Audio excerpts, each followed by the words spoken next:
Alright, we're back with more of my match versus Tezuka. We'll see how this goes. But first, my channel, people have said, why don't you have background music? And I hate background music on channels because so often it is some kind of EDM or techno or just generally electronic sounds that to my ears like have no soul and give me a headache. So I've never liked the idea of having background noise, but I spent 5 minutes before this video, a little while before, but 5 minutes trying to learn how to play this FF10 song, and no, it's my turn. Oh, that's a shame. Maybe we'll play it while thinking. Maybe the mic won't pick it up. We'll see. But first, we should probably think about our move. He's a bunch of side-to-side cards. That 3737 and 3747 don't have the greatest impression together. The 6473 and 6376 are really up-down. So they don't have many corners, but they do have a lot of power in each direction, though only a 6 facing up. Can I take advantage of that? 4, 7, 6, 5, and 1 might potentially take advantage of that. They have no captures right now, so they would need a double setup. 3, 7, 4, 7, and 5 is one way they could double set up against it.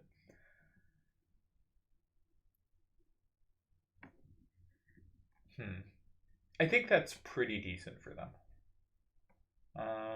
I don't think something like 4, 7, 2, 7, and 6 is very good, or 3, 6, 5, 7, and 6. I don't like that very much.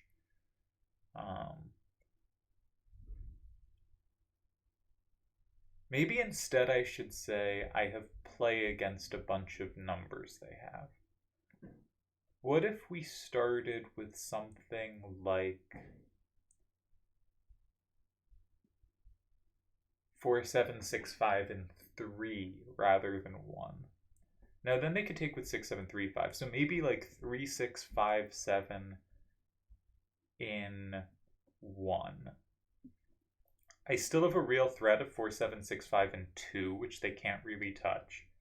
It's annoying for them to take because both their 7s to the left have 7s to the right, and I have that covered. And I can retake it a little more comfortably with 6, 4, 4, 7 if needed. That seems like potentially a way to create little problems for them. Also, the rest of my hand will mostly be happy going kind of up left. Yeah, I think that's maybe a way to create a few problems. Anyways, let's see if the mic can pick up our musical backing track.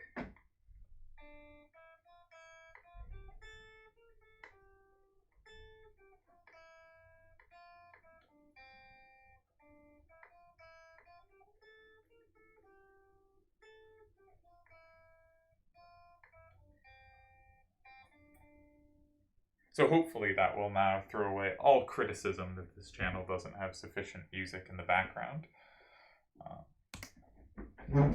Now that I looked up the tab to that and played it on my unamplified electric guitar, always the best sound, as everyone agrees. I like that I have 2 potential cards that cover their threats in 2. That like I'm not locked into holding on to 4727 or 6447 because both of them can do a decent job there. This is game number. Let's see how many games have we played so far. We have played 2 on the first set, both ties. 1 on this set, the second set, a tie. 1 on the third set and 1 on the fourth set. Both of those were decisive. Only second turn has won games so far in this match. That's interesting.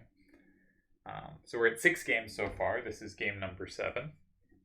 The match is currently tied 1-1. It is first to 3 decisive results. There is a tiebreaker set we have not yet touched. We'll only go to that if it's tied 2-2. We're switching every game which set we do. So we went set 1, set 2, set 3, set 4, set 1, and now set 2. The next game will not be on set 3. It will be back to set 1 because sets 3 and 4 have had decisive results. I think I've been kind of improving as the match has gone on. I was pretty happy with how I played, even though I was way behind the game. I have to make a better hand for it. But I was pretty happy with how I played in the fifth game, and pretty happy with how I played in the fourth game. So that's 2 games in a row where I feel like I played well. And if we can keep that up, that would be great.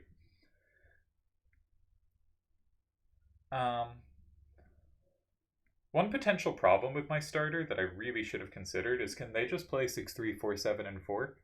Just take it? Because I was thinking I had the 2 recaptures, and while they have a combo back against 4-7, 2-7 with 6-3, 7-6, and 3, they don't have a combo back against 6-4, 4-7, but they will if I have played 6-4, if they have played 6-4, 7-3 in 4 first, because that gives them the plus and 5 with 6-3, 7-6. So I may have to be a bit careful there. Now, potentially, if they went 6-4, 7-3, and 4, I could play 4-7, 2-7 in 2. If they combo with 6-3, 7-6, and 3, I have a plus back with 7-4, 6-5 in 5. Is this any good? They don't have anything in 6. They can set up threats in 8, so that's very dangerous. And 6, 7, 3, 5 can plus wall back in 7. So actually, I might just have a pretty bad situation if they go 6, 4, 7, 3, and 4. I should have thought a little more about my starter. Even then, though, there's definitely tools. For instance, if I play 6, 4, 4, 7, and 2, now there's a chance they have other dangerous things. For instance, against that, they don't have to take the plus immediately. They could play something like 3, 7, 3, 7, and 6, which sets up a plus in both 3, and they still have the plus in 5. So they definitely have some like dangerous options. I'm not saying this is forced. But if they go in 4, I go in 2, they take the plus in 5, I could then play 4, 5, 7, 4, 7, 6, 5, or 7, 4, 6, 5, but probably 4, 7, 6, 5 in 3, and I have 2 safeguards. They also have 2 safeguards, but they won't have much down, so it's hard for them to plop safely in 6. But my final cards there aren't very good, and their side-to-side 7s are pretty powerful. So that might just be a loss. That's probably not a great idea. I think they can just stick something in 6, and as long as they hold on to 3, 7, 4, 7, I don't have any play. So if you go 6, 4, 7, 3, and 4, I think I am in quite a lot of trouble.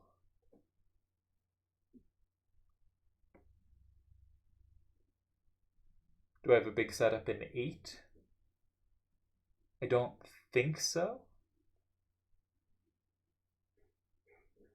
I don't think so. Like 7, 4, 6, 5 sets up 5, but not 7. Maybe it's a good card to get out of my hand, but it looks suspicious. Yeah, I should have thought about this a bit more before making the move. Capturing is just so powerful. One idea that I don't think is good. No, it's not good. My idea was if I if they go in 4 and I go 4, 7, 2, 7, and 7, and they plus wall it in 8, I would then have a plus with 4, 7, 6, 5, and 5. But they have this plus wall in 6, and I think that's too big a threat, even if they're unlikely to be able to use it immediately. Yeah, I think that's really uncomfortable. So if they go in 4, maybe I'm going to end up doing something like 9. I just don't see a comfortable way to interact immediately. I think it would be a really strong move, and I shouldn't have allowed it.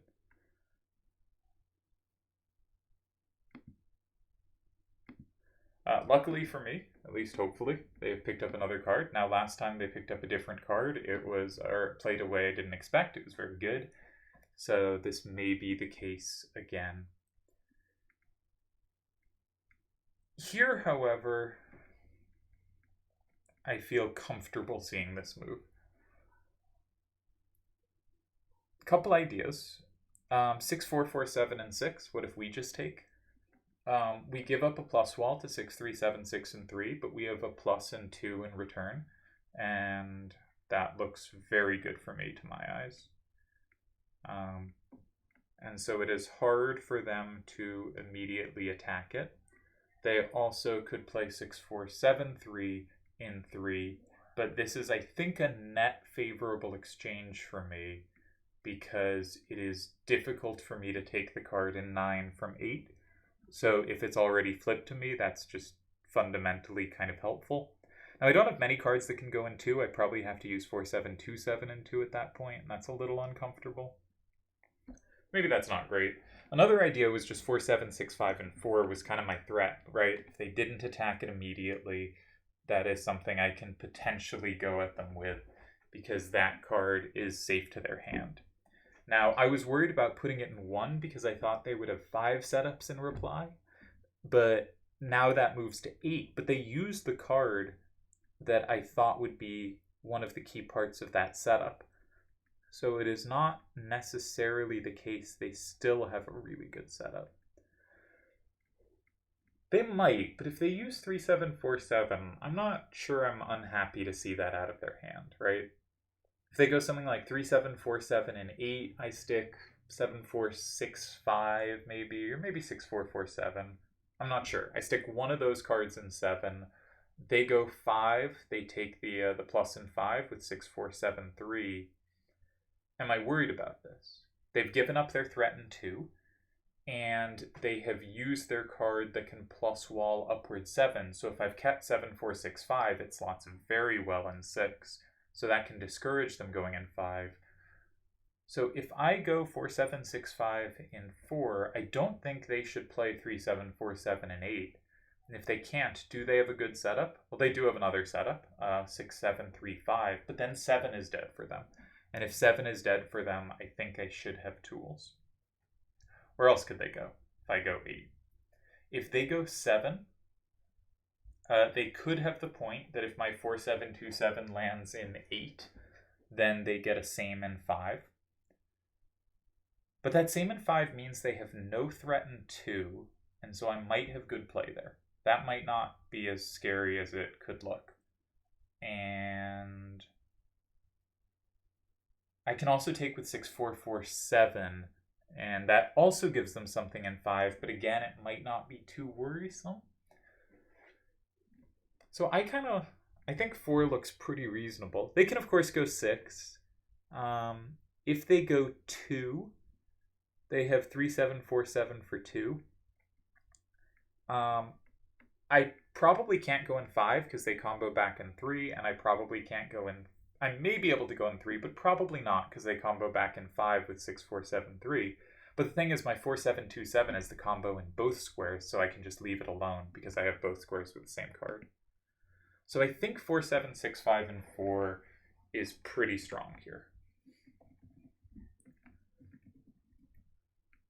I don't think they should be in trouble. I think fundamentally, like, if an opposite... that much trouble. If an opposite corner creates similar problems for your opponent as the starting corner created for you, then second turn should be in good shape. But I do think the fact that I had such a safe feeling second move should give me some pressure. I guess 6 is the most logical square because it locks in 9.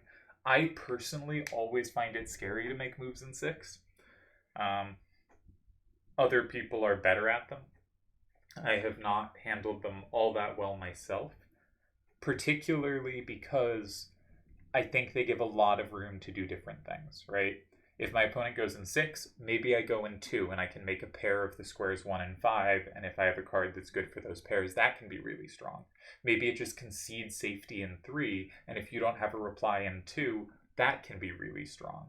Maybe I just play safely in 7, and that can be really strong. Maybe I set up the Z in 5, and that can also be really strong. There's just so many moves that have the potential to be strong that I find it a very difficult kind of move to play because the opponent gets to determine which directions matter, right? If he goes in 6 and I go in 5, the game is kind of going to be side to side, right? That Z inherently makes it a somewhat side to side game. But if he goes in 6 and I go in 2, then up power and down power might matter a lot more. It might really matter. Can a card in 5 take that card in 2? And does it have high enough facing down that it can't be taken in return? Right? I get to make moves that really determine the structure of the game. If I go in 3, your reply in 2, maybe I need ups for that resulting game. And so I think it gives first turn freedom to dictate where the pressure is. And because it is hard to have all that pressure covered, it means you're probably going to have to find a really precise next move to manage the tie, or you're going to be in trouble and it was too hard to see coming. So I find it dangerous. Often the solver says, yeah, there are a couple ties in 6. 6 is a good move here. I think in practical terms, 6 is worse than in objective terms, if that makes sense. It doesn't mean you should never play in 6. I check 2 first, then I check 7 and 8, and then I check 6, right? And there are also reasons to check 3 and 5. Often if 3 creates a threat in 2, forces a block in 2, and then you have a nice move to go in 6, which could make a lot of sense here, right? Because he wants to occupy 6, because that will make 9 safe. But maybe the best way to occupy 6 is not to do so immediately, but do a more forcing action where he plays 3 to force 2, then plays 6, locking in 9. If 6 is safe, he is also locked in 3. You can see how that would be a better version. So I think 3 can make a lot of sense. I'm not sure it does here, but it might actually. You could definitely, I'd fully believe there's good moves in 3 here, without having calculated anything extensively. 5 also can be good. In the last game we played, or the game I won, where I was losing, but he made a mistake, and I ended up sneaking out a win. The key way to tie for me, and the way I eventually won, was that this card dropping in 5 just made him have no combinatory or really captures anywhere, and set up my hand quite nicely.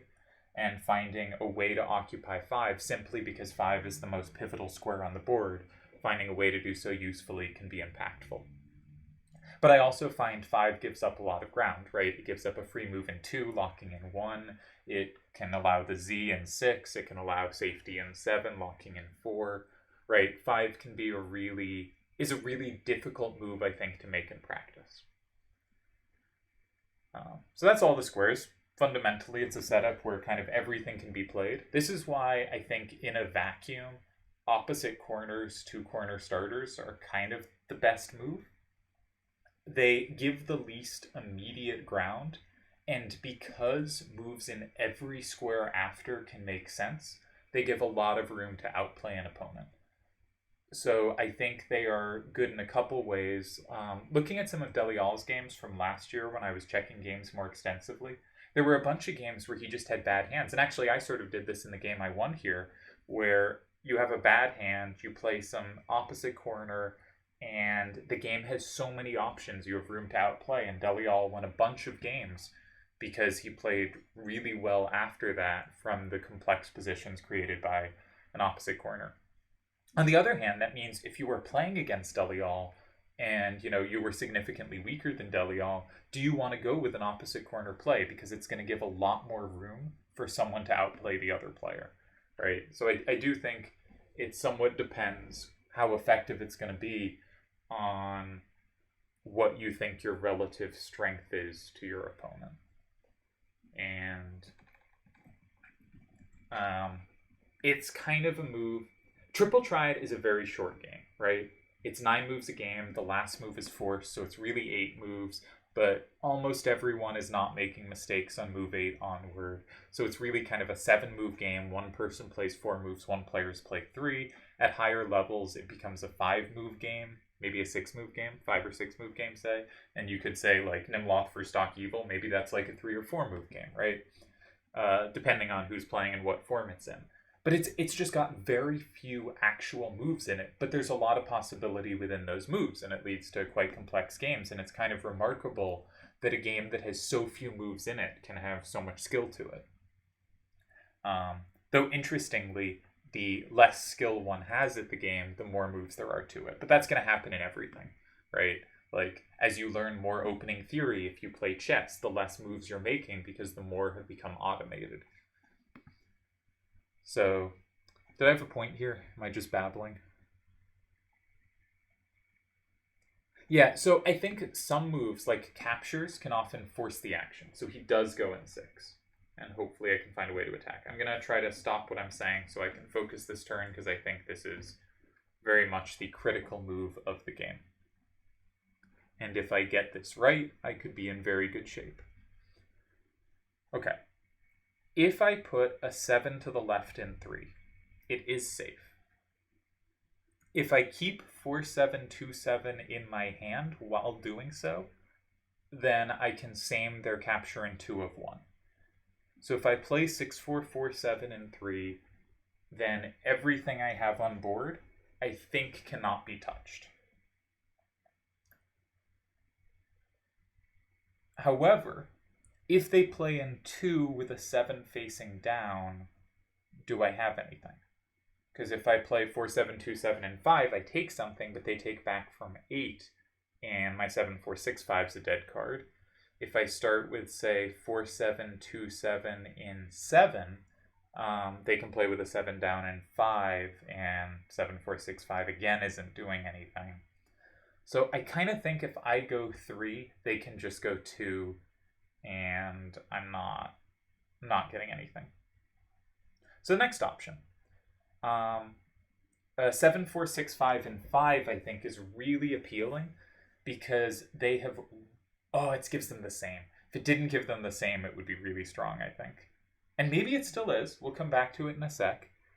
7-4-6-5 in 5. The idea is they have no captures in 7 or 8. And they have no capture in 3. Their only capture on board is in 2. If they play 3-7-4-7 there, either of my remaining cards can combo it back. If they play 6-3-7-6 there, they get a same. If I have 6-4-4-7, I have a plus in return, but I don't think it's good enough because due to them having the same, they flip 1 and 4, and that can also flip stuff down below in 7 or 8, and that won't get comboed back. I don't think. So I think 7-4-6-5 in 5 does not work, though it is close.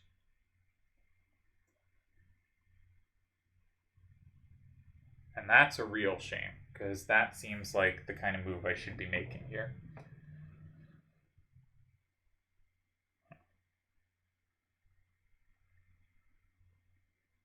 Four, 7, 2, 7, and 2 is an interesting idea, because 7-4-6-5 is suddenly incredibly powerful, landing in either 3 or 5.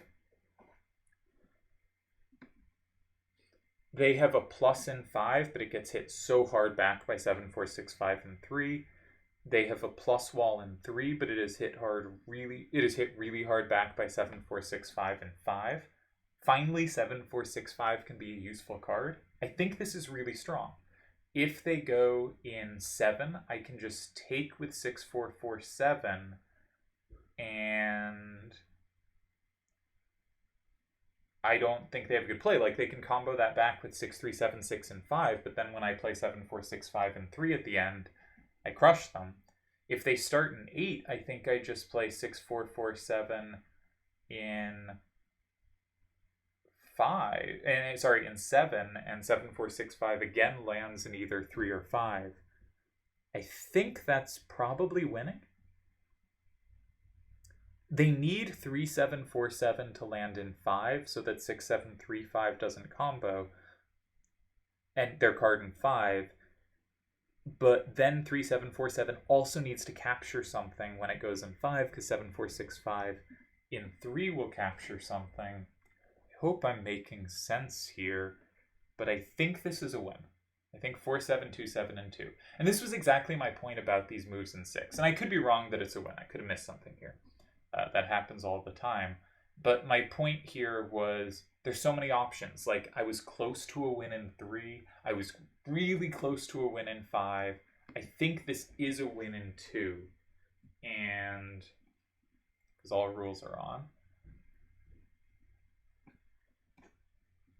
And it's just it's so dangerous to play these positions, right?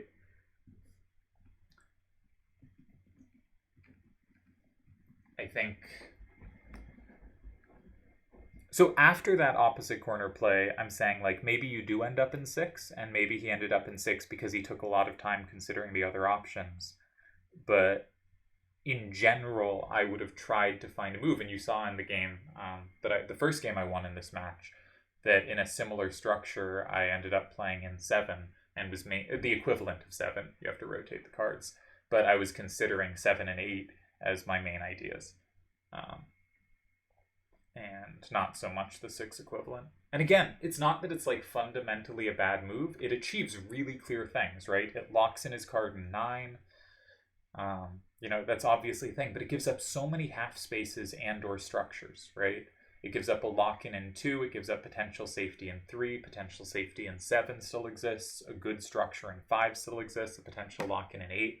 Just so many options that I find it difficult, especially as a calculation-oriented player, to make moves that concede so many options, which means I'm never going to be able to identify this is the critical line, this is the variation that matters.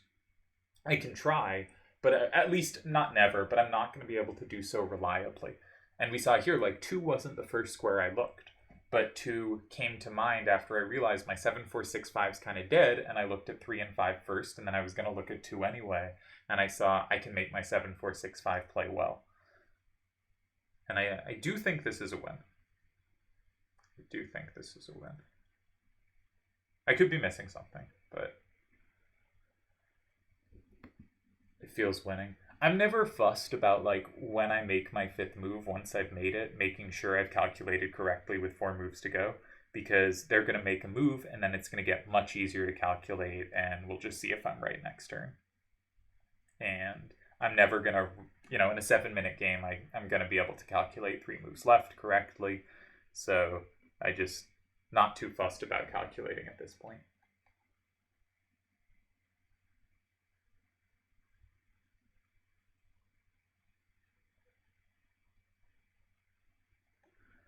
So he was thinking about 6-3-7-6 and 6, which may have worked better because in all the lines I looked at, the 6-3-7-6 wasn't relevant except one, which was 7-4-6-5 and 5.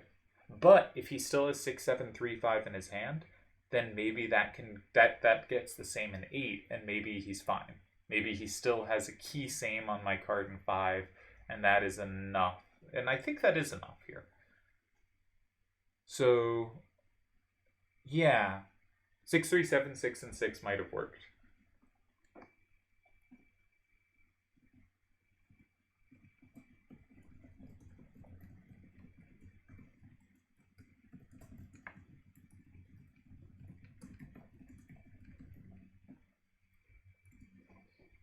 Yeah, it's always scarier to put a card that like captures your now locked in card in 9, right? When you can just lock it in with 6-7-3-5, it's a lot scarier to play something like 6-3-6-7. But it achieves a bunch of things this move didn't. One is I don't have the big setup in 2, I don't think. A second is it threatens a plus in 5, which may force the action. A third benefit of that move is it keeps 6-7-3-5, which means the card I want to drop in 5, 7-4-6-5, is covered.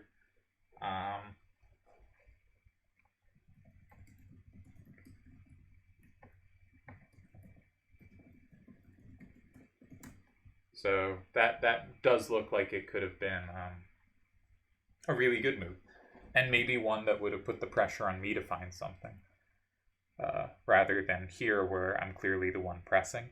Maybe after that move he'd be the one pressing.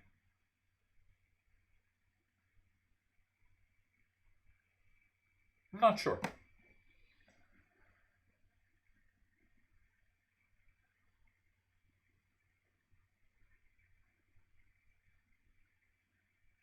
But I think he'd be okay.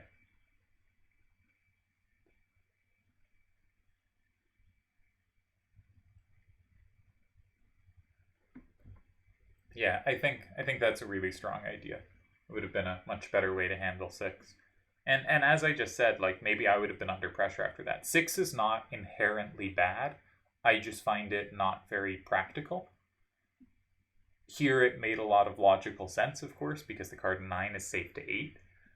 And I think 6-3-7-6 would have turned the pressure around.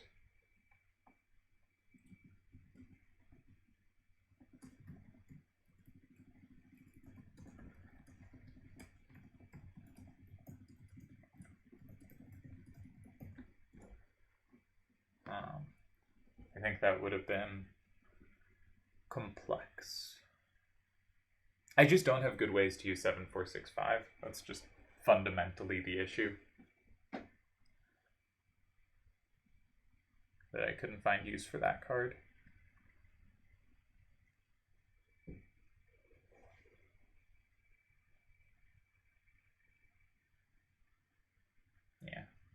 Yeah, I don't think I had anything there.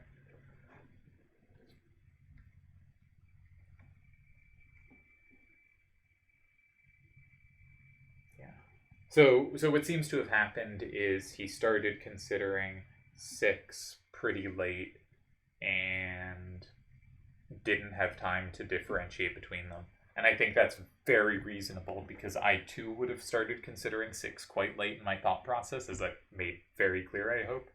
And so would not have had time to be able to accurately differentiate between moves.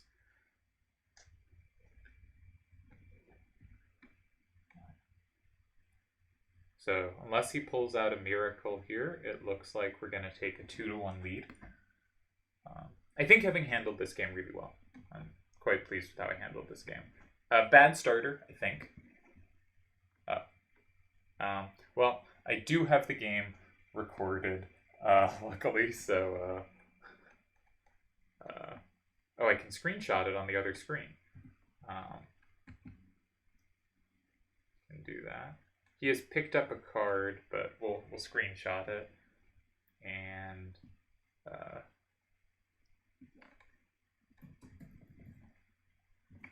I can just post the screenshot.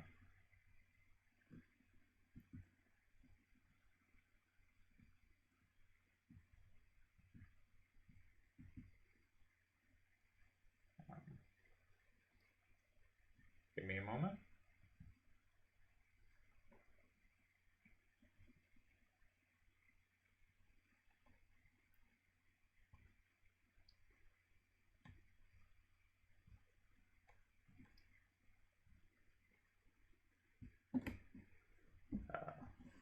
What were the remaining cards there? So I don't know what the final action would have been. He had picked up, what did he have?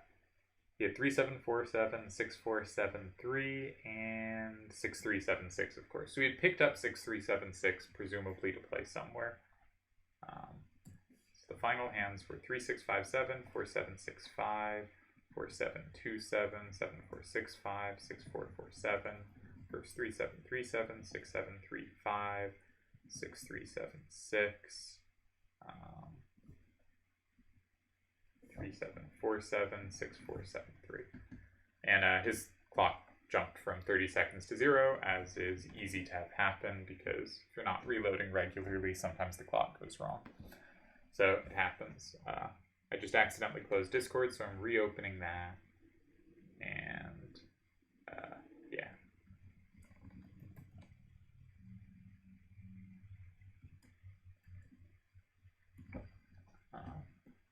He was just thinking things through, seeing ideas.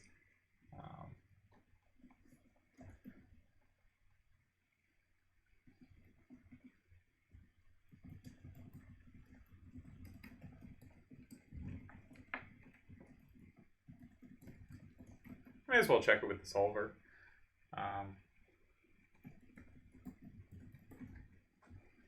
Just to make sure, because, you know, there's always a chance that something weird is going on.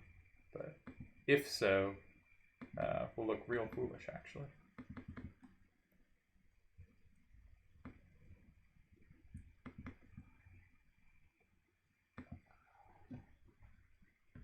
Let's put in the hands. 3-6. No, I don't want to download something. 3-6-5-7. 4 7 6 5 4 7 2 7 7 4 6 5 6 4 4 7. Again, I think I played really well there, aside the starter, which was not so hot.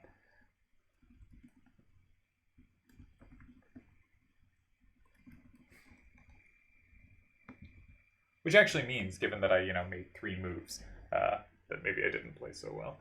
But I do like to think I would have survived against 6 4 7 3 in 4. Yeah, apparently most moves were, half moves were tied there, so I probably would have found something. All right, so we went 3 7 3 7 and 9. I can flip you over to the other. Nope. There you go. All right, so after I go here, he has 7 ties. Was 6 3 7 6 and 6 one of them? It was. So he did have the idea to tie. He went 6 7 3 5, and I went 4 7 2 7 and 2, and that was the one and only win. So, I snag a 6 4 here. We'll call it 6 4. Maybe 1 0. And yeah. All right, so we're on the board. We're up 2-1. We got one more game. We still have to make a good hand to play against him with next time. Because I think we're done for now. I should ask.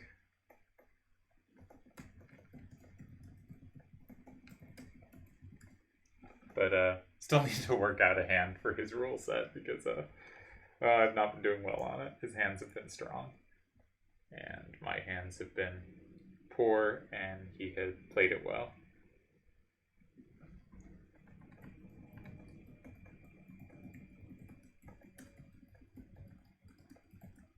Alright, so we are playing later. So actually, we haven't been going super long. Should we build a hand? I'll do it. I'll make a separate video and build a hand. Alright, so take a 2-1 lead. Winning both the randoms, which is nice. And see you next time. And I'm about to record a video of me trying to make a hand.